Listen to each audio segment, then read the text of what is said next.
मैं ये चाहता हूं कि मेरी सारी कौम आज तैयार हो जाए।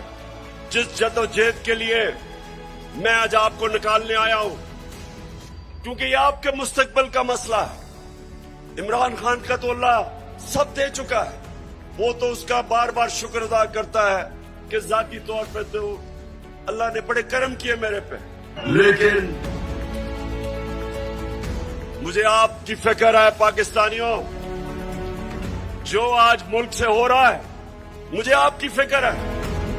चोर डाकू जब मुल्क की क़यादत पे बैठे हो और यहां ताकत में वो लोग हो जो जाती मफादात के लिए और अपनी अना के लिए मुल्क के मुस्तकबिल को तबाह करते हैं, इनको सिर्फ अवाम की ताकत शिकस्त दे सकती है। और मैंने अपनी आज कौम से वादा कर रहा हूं कि जब तक मैं अपनी कौम को हकीकी आजादी नहीं दिलवाऊंगा, मैं पाकिस्तान की सड़कों पे होऊंगा, मैं अपने लोगों के अंदर जाऊंगा, मैं अपनी कौम को उठाऊंगा।